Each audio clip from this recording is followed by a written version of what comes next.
تمہیں کہا تھا قیامت تک چیلنج آ جا بچہ جس فورم پہ. ابھی تو میں آگے انشاءاللہ کلیئر کرتا ہوں نا یہ جو طاہر اشرفی کے بارے میں بھی یہ ان کا ریپ بن کے سامنے آیا اور جھوٹ بولا ہے اس نے کہ جی میری بات ہوگی فلاں سے فلاں سے فلاں سے.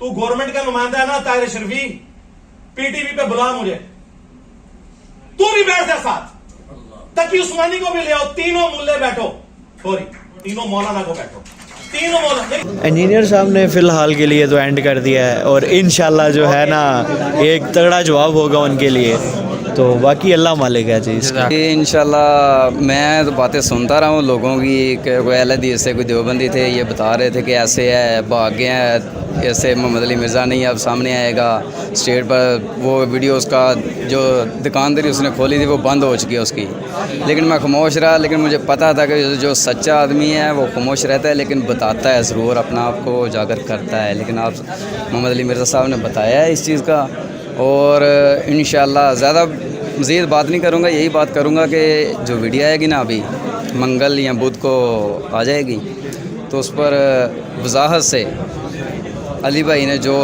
جتنی بھی ڈیٹیل بتائی ہیں مطلب آپ سے مطمئن ہے؟ بہت مطمئن میں انشاءاللہ بہت اضافہ ہوا ہے علم میں. تینوں مولانا بیٹھو, میں اکیلا بیٹھوں گا خدا کی قسم قیامت تک کے لیے. جو بندگیت کا جنازہ نہ اٹھا وہاں سے تو تم لوگ دیکھنا. جی بالکل بلال بھائی, میں اس بارے میں موقف آلریڈی اپنے یوٹیوب چینل پر ریکارڈ کروا چکا ہوں.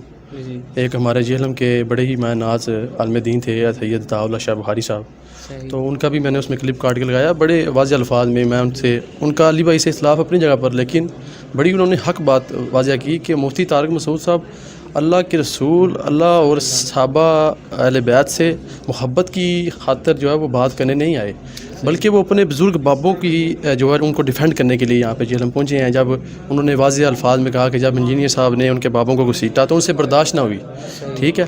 اور دوسرا اس بارے میں یہ کہنا چاہوں گا کہ جس نے حق اور باطل میں فرق واضح کرنا ہوتا ہے وہ 48 گھنٹے کا ٹائم نہیں دیتا, بلکہ وہ قیامت تک کا ٹائم دیتا ہے. بھئی آئیں بات کریں, جنے بنیں آپ, ٹھیک ہے. 48 گھنٹے کا ٹائم دے کر آپ حجت دل قائم کر کے اور بھاگ رہے ہیں.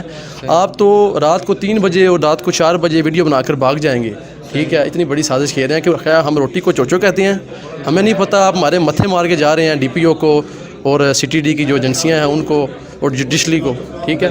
اللہ تعالیٰ کا لاکھ لاکھ شکر ہے کہ اللہ تعالیٰ نے ہمیں ان کی چال بازیوں سے بچایا ہے الحمدللہ تعالیٰ.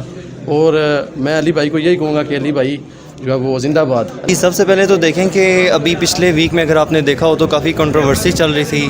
پہلے مفتی طارق مسعود صاحب یہاں پہ آئے, اس کے بعد انجینئر صاحب کی طرف سے کوئی بیان نہیں آ رہا تھا, تو کافی سارے لوگ اگینسٹ ہوئے ہوئے تھے اور کچھ تو انجینئر صاحب کو بگوڑا اور پتہ نہیں کیا کہہ رہے تھے. تو آج جس طرح کہ انجینئر صاحب نے کلیریفیکیشن دی اور 1-2 دن کے بعد انشاءاللہ ان کی ویڈیو بھی اپلوڈ ہو جائے گی. بالکل ہم مطمئن ہیں. انہوں نے جس طرح کہ انہیں بتایا گیا تھا کہ پورے حساس اداروں کی وجہ سے انہوں نے کوئی اس وقت ریئیکشن شو نہیں کیا, اور جس طرح کہ آج انہوں نے کلیریفیکیشن دی بالکل ہم مطمئن ہیں الحمدللہ. جی میں تو اللہ تعالیٰ کا شکر ادا کرتا ہوں کہ انجینئر صاحب کی 1-2 دن کی خاموشی تھی, لوگوں نے بڑی باتیں کی, غالباً لانتیں بھیجی اور اس طرح کی بڑی باتیں کی. لیکن میں یہی کہتا ہوں دیکھیں عدالت بھی دونوں سائڈز کے بیان سن کے جو ہے وہ اپنا فیصلہ دیتی ہے.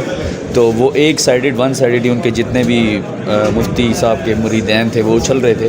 تو اب الحمدللہ کافی چیز واضح ہو گئی ہے. قرآن و سنت کے حوالے سے انجینئر صاحب ماشاءاللہ سے کلیئر ہیں. تو ہمیں بھی یہی چاہیے کہ ہمیں ابھی ان کے جو المفند کے عقائد ہیں ان کو وہ لوگ ڈیفینڈ کر رہے ہیں, بریلوی جو ان کے اگینسٹ تھے اہل حدیث ڈیفینڈ کر رہے ہیں. تو ہمیں انجینئر صاحب کی اس جو کلیریفیکیشن سے مجھے یہ بڑا سبق ملا ہے الحمدللہ. میں ان کا بہت پرانا لسنر ہوں اور مجھے یہ خوشی بھی ہوئی ہے کہ الحمدللہ کہ انہوں نے ساری جو دلائل دی ہیں وہ قرآن و حدیث سے دی ہیں, اور اللہ تعالیٰ سے دعا ہے کہ ہمیں اس پہ مرتے دم تک قائم رکھے. جزاک.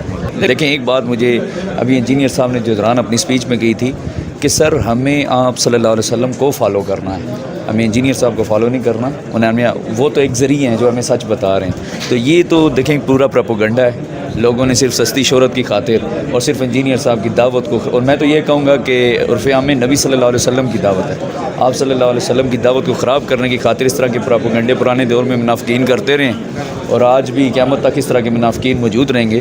لیکن اللہ تعالیٰ قرآن میں بھی فرماتا ہے کہ جو اس کی راہ پہ چلتے ہیں تو اللہ تعالیٰ ان کے لیے آسانیاں پیدا کر دیتا ہے. تو انشاءاللہ اللہ تعالیٰ تمام مسلمانوں کے لیے اور تمام انسانوں کے لیے نبی پاک صلی اللہ علیہ وسلم کی ذات مبارک اور آپ کی تعلیمات سے ہدایت کا پیش خیم ہم سب کے لیے بنائیں.